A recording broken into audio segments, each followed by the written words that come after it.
Hi friends, this is video number 6 in the series called Information That I Hold.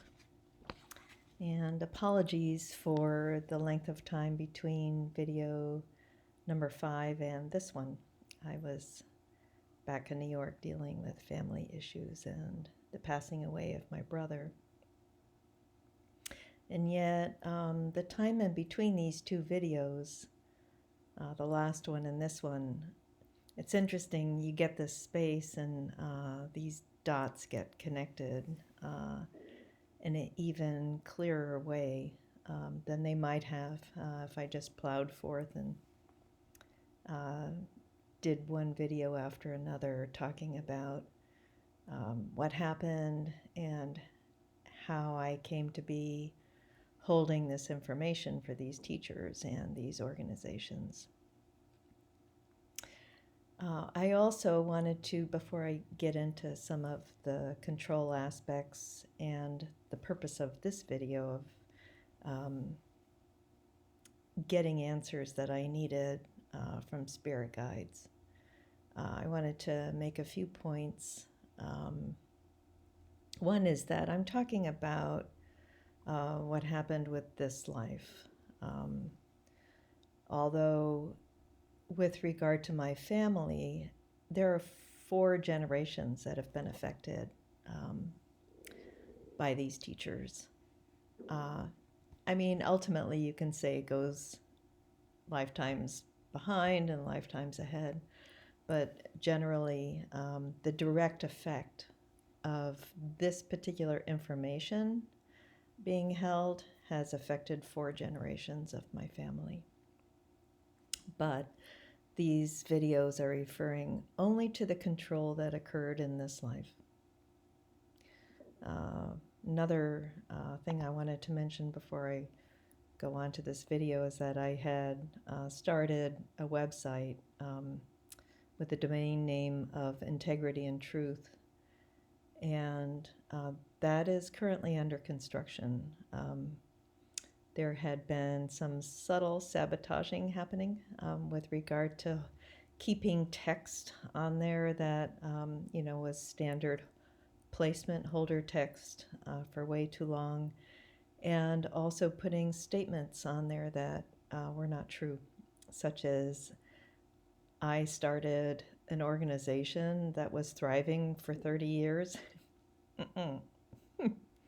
So it dawned on me that there are a lot of people who do not want this story out.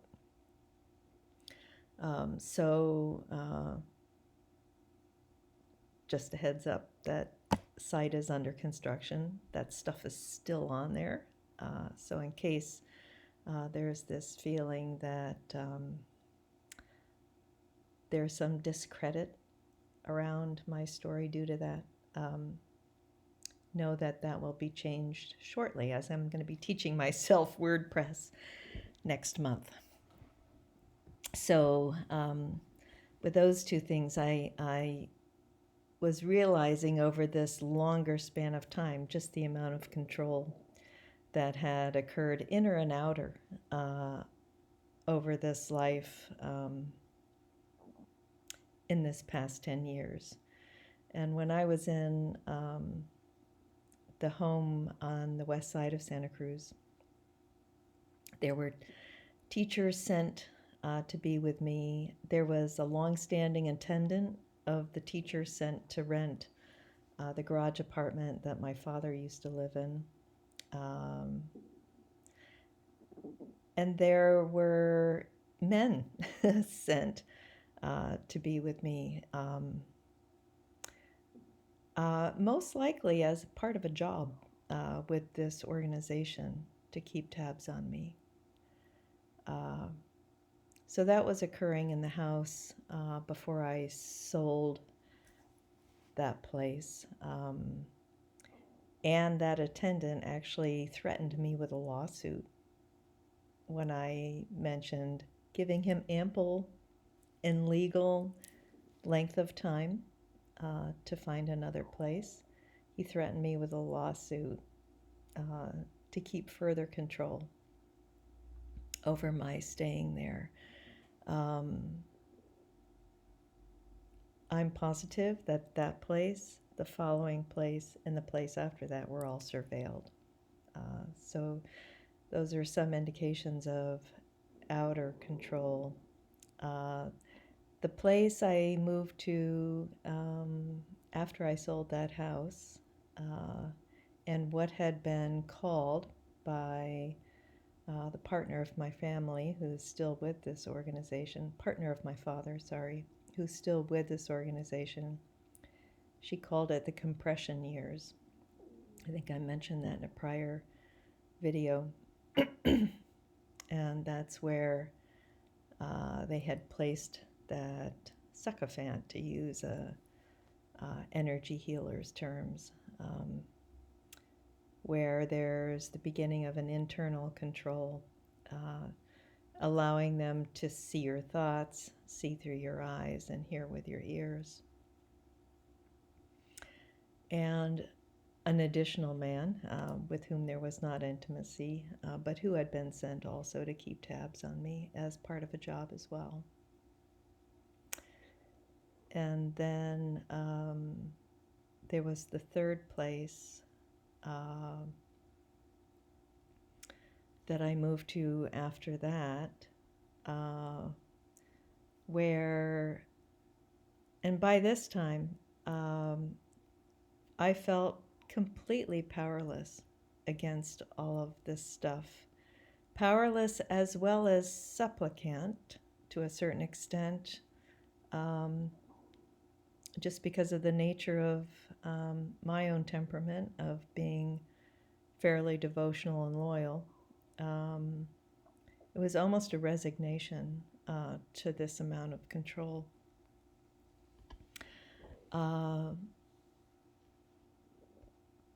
And in that third place where I was living, because of the intensity of this control, I had mentioned in the last video the prayer that I did to these creator beings, asking to be shown what was in my auric field that was not natively my own. And the answer came forth very clearly in words, which is unusual for me. I usually get feelings now. But in this case, it was actual words. And the words were that shadow had been purposefully placed in my field, restricting relations, primarily intimate, for close to a decade. And the shadow had been placed by this person, my teacher. And as I mentioned in the previous video, that synced up perfectly with what he had told me before leaving, that would be the hardest thing for me. So there's all this control, and also finally a way to feel like I had some kind of empowerment with regard to a being that may even know more than he does, and that may help me out. So that was really a turning point. And there have been many that have asked me about communicating with these guides. And honestly, it wasn't until just then, in purchasing these programs from this teacher who prefers to remain unknown for obvious reasons of psychic pushback to her possibly as well, how to communicate with them. And since they're not embodied, that takes some doing, some getting used to. And more importantly, perhaps the most important thing, is that it takes a mindfulness on your inner psychology. So I wanted to, and I'm still referring to notes, I wanted to talk about how I approach to communicating with them, and to get the support that I felt I needed. Because once I started standing on my own 2 feet and indicating my own independence, inclusive of the possibility of moving out of the area, which I'll talk about in video number 7, there became enormous psychic pushback regarding that, particularly after I moved to Portland. So communicating for that kind of support became a necessity. It was actually a survival necessity. And when you're first starting, at least with me, there's a forgetfulness that you actually have this enormous help to deal with this kind of high-level control, high-level psychic stuff that is probably coming from more than just one person. So that became a life raft. And the primary ways that I would contact them,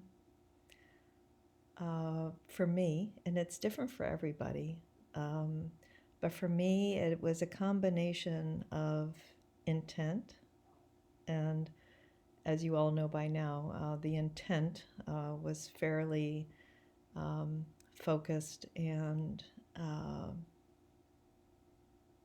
strong. My entire life was being controlled. It was really a being buried alive moment, as a friend of mine described it. So the intent was definitely there. Additionally, I used everything that I could get my hands on for me to remind me of these specific creator beings. Now, there were 2 that were very high-level creator beings. And they all went by sound codes, by the way, that were given out by this teacher. Sound codes that acted much in the same way as a telephone, a telephone number. It was their name. 2 of them were very extremely high level, high authority, oversee universes. So those were 2 of them. And then closer to 3rd density, there was also accessed by a sound code, but it was more of a warrior class of creator beings that deal specifically with shadow entities. That's like their job. So I used all 3 of those in combination. The ones closer to 3rd density I used as a life raft to basically clear an energy when I could feel that my field had been trespassed or violated in one form or another. And the ones that were higher above that, I used, I really leaned on them heavily to help me move out of the area, to help me get to a place where that outer control was less in terms of surveillance. So my approach, in addition to using the sound codes, and this is personal to me really, based on my own temperament, what I found was most helpful in remembering. Color was a big one. Imagination.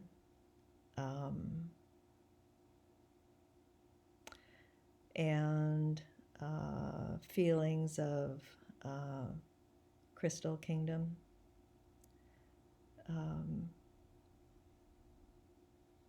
I also used water.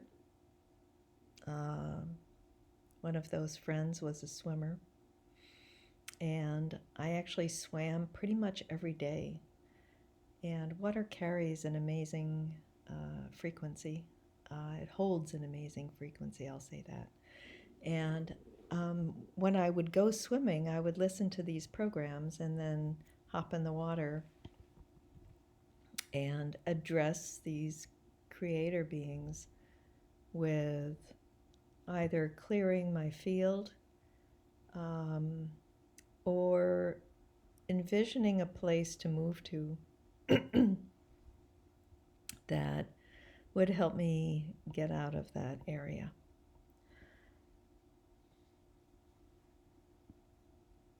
I also listened to the programs regularly. But some of the more profound aspects that I noticed, especially with regard to this psychic pushback as I was working my way out of these tentacles, would be that there would be this overwhelming feeling of control and anxiety, and everybody's going to feel a psychic violation differently. And by the way, there are many in spirituality that don't believe in this stuff or have never experienced it. And just because something isn't experienced or believed does not mean that it's not true or that it doesn't take place in the etheric. So there would be times that I would feel, for instance, let's take, for instance, of anxiety, of feeling that there's this overwhelming control. And having been with this teacher for a very long time, the scent of that is distinct. It's unmistakable. And it would take me sometimes a few minutes to realize, oh yeah, here's another violation. Here's another trespass into my, excuse me, into my sovereign being.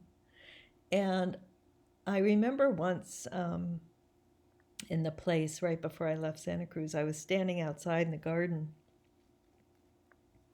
and I stopped in my tracks and I called those creator beings, the warrior class that deals specifically with shadow. And right then and there, I asked them to scan my auric field for shadow, number one. Number two, upon finding it, they could either tell me what it was or not, but upon finding it, transmute it. And once it was transmuted, to fill that same space with light and love. So those were my threefold instructions to them. And this is the fascinating part, especially after somebody who was on a spiritual path for like millennia, is the speed.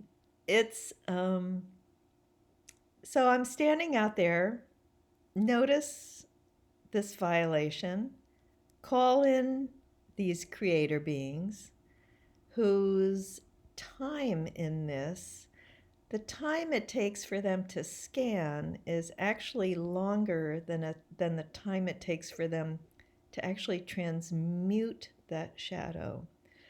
The actual transmuting of the shadow is, by comparison to spiritual practice, it's almost instantaneous. So I call in these beings, and 2 to 3 minutes later, my entire outlook has changed. I mean, it's like a miracle. It's not only apparent and noticeable, it's pretty mind-blowing.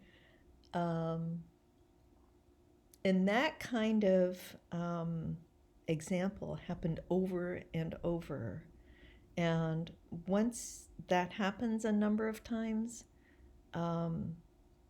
there's not much that you need more in the way of convincing that there are beings there to assist you. There are beings there that, in this case, are kind of like master electricians in that they rewire these violations and trespasses fast. So I remember that first time out in the garden that,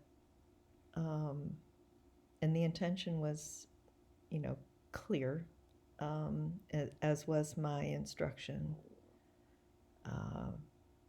It doesn't have to be complicated.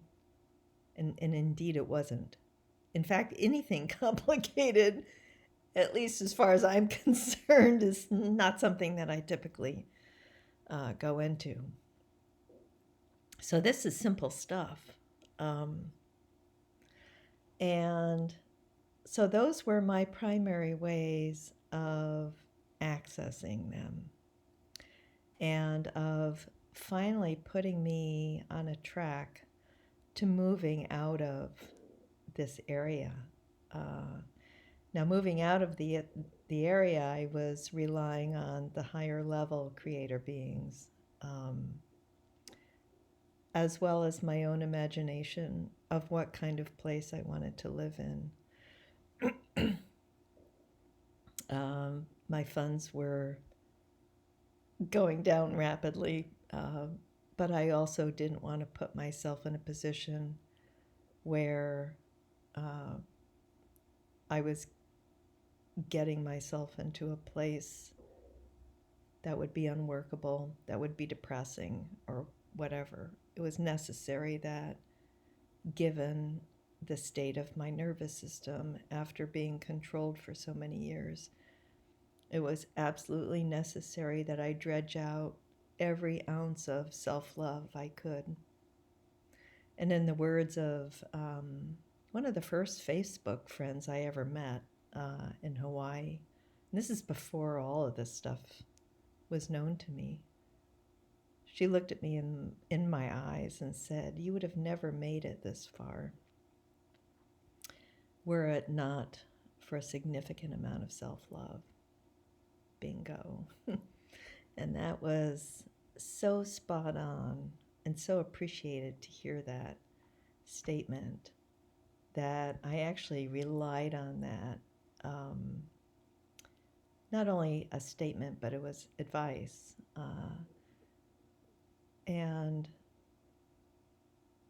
I relied on that to envision a place that was necessary to have a lot of light, which was more important to me than square footage, and a place to move to, a place where I could feel safe, since my entire being had been violated on multiple levels for close to a decade.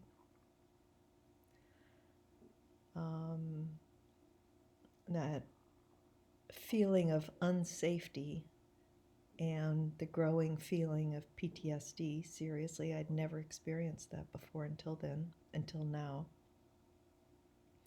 So it was necessary that I could move to a place where I'd feel safe and that would help my well-being, my emotional well-being, rather than succumb to a fear of I can't afford it or whatever. So it was those higher level creator beings that I just kept envisioning a place, and I ended up moving here sight unseen. So let me see if there's anything else I wanted to say. I'm still amazed that a teacher would go to this extent, teachers would go to this extent of controlling another person's life in order to cover their own missteps. And I know it's because they took this very far down the rabbit hole, as I mentioned in the prior videos. But this was essentially a soul murder on all levels. And it's because of that, and because of my family, and because of my love of awakening teachings, that I'm continuing with these videos. So thanks for watching, and I'll see you in video number 7. Namaste.